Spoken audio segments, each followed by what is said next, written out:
I stand before you today with one unmistakable message about Operation Epic Fury.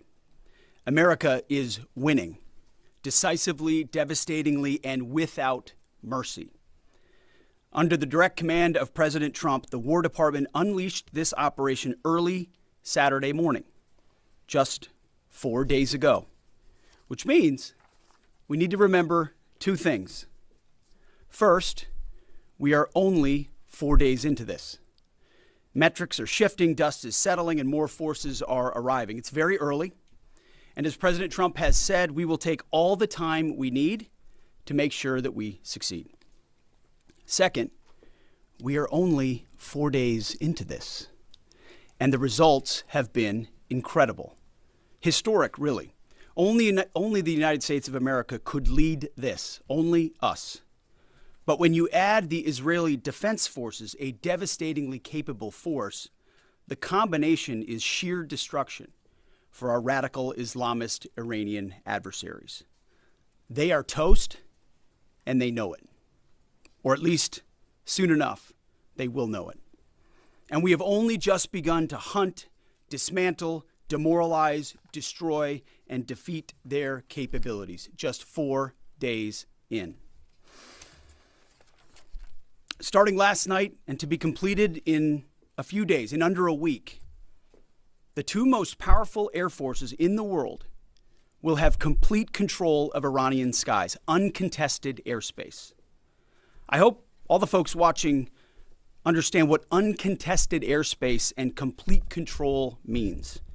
It means we will fly all day, all night, day and night, finding, fixing, and finishing the missiles and defense industrial base of the Iranian military, finding and fixing their leaders and their military leaders, flying over Tehran, flying over Iran, flying over their capital, flying over the IRGC, Iranian leaders looking up and seeing only U.S. and Israeli air power every minute of every day until we decide it's over. And Iran will be able to do nothing about it. B-2s, B-52s, B-1s, Predator drones, fighters, controlling the skies, picking targets. Death and destruction from the sky all day long. We're playing for keeps. Our warfighters have maximum authorities granted personally by the president and yours truly. Our rules of engagement are bold, precise, and designed to unleash American power, not shackle it. This was never meant to be a fair fight, and it is not a fair fight. We are punching them while they're down, which is exactly how it should be. Thus far, Operation Epic Fury has delivered twice the air power of shock and awe of Iraq in 2003, minus Paul Bremer and the nation building. The campaign has 7 times the intensity of Israel's previous operations against Iran during the 12-day war, 7 times. And as President Trump said, more and larger waves are coming. We are just getting started. We are accelerating, not decelerating. Iran's capabilities are evaporating by the hour, while American strength grows fiercer, smarter, and utterly dominant. More bombers and more fighters are arriving just today.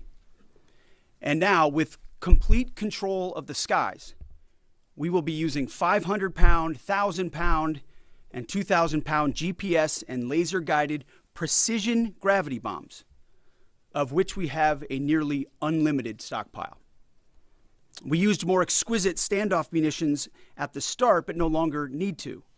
Our stockpiles of those, as well as Patriots, remains extremely strong. The enemy can no longer shoot the volume of missiles they once did, not even close. And the chairman will lay out some of those percentages. So our air defenses and that of our allies have plenty of runway. We can sustain this fight easily for as long as we need to. And as I said yesterday, we set the terms. Now, you may not see much of it because the IRGC shut off the internet to the entirety of the country. They blind their people on purpose, just like they kill their own on purpose. Much was made of the volume of missiles Iran was able to shoot in the first few days. And sadly, as we projected, a few got through and killed 6 of our best, who will hopefully arrive home soon. We will avenge them, no doubt. But I liken Iran's predicament to a football team who scripted the first 20 plays of a game. The team knew what plays to run because their first few drives were scripted. But now that the game has started and the blitz is on, they don't know what plays to call, let alone how to get in the huddle and call those plays. Iran's senior leaders are dead. The so-called governing council that might have selected a successor, dead, missing, or cowering in bunkers, too terrified to even occupy the same room. Senior generals, mid-level officers, enlisted ranks, they can't talk or communicate, let alone mount a coordinated and sustained offensive. That's not great for morale. The Iranian Air Force is no more, built for 1996, destroyed in 2026. The Iranian Navy rests at the bottom of the Persian Gulf. Combat ineffective, decimated, destroyed, defeated, pick your adjective. In fact, last night, we sunk their prize ship, the Soleimani. Looks like POTUS got him twice. Their Navy, not a factor. Pick your adjective, it is no more. In fact, yesterday, in the Indian Ocean, and we'll play it on the screen there, an American submarine sunk an Iranian warship that thought it was safe in international waters. Instead, it was sunk by a torpedo. Quiet death. The first sinking of an enemy ship by a torpedo since World War II. Like in that war, back when we were still the War Department, we are fighting to win. Also, yesterday, the leader of the unit who attempted to assassinate President Trump has been hunted down and killed. Iran tried to kill President Trump, and President Trump got the last laugh. Now, this is not a mission accomplished situation. This is simply a reality check. The combination of U.S. and Israeli intelligence and combat power will control Iran, and will control it soon. Sure, Iran will still be able to shoot some missiles and still be able to launch one-way attack drones at civilian targets, and their proxies will attempt to attack our embassies, bases, and soft targets. They are terrorists, after all, and they need to target civilians because they can't fight toe-to-toe. But we will find them, and we will kill them. This is what the fake news misses. We've taken control of Iran's airspace and waterways without boots on the ground. We control their fate. But when a few drones get through or tragic things happen, it's front page news. I get it. The press only wants to make the president look bad, but try for once to report the reality. The terms of this war will be set by us at every step. As I said Monday, the mission is laser focused.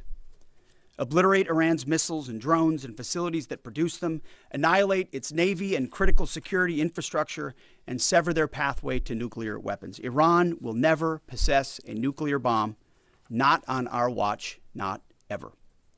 And this is why President Trump's moral clarity on Iran today is so vital. Unlike the past, where vague red lines and endless negotiations let Iran fund terror and inch ever so slightly toward a bomb, this president sees the threat plainly and acts decisively. No more half measures, especially when Iran is at its weakest. No more letting Tehran play for time while our people pay the price. His leadership ensures that we finish what we start and that we protect our warfighters by crushing the enemy before they can strike again.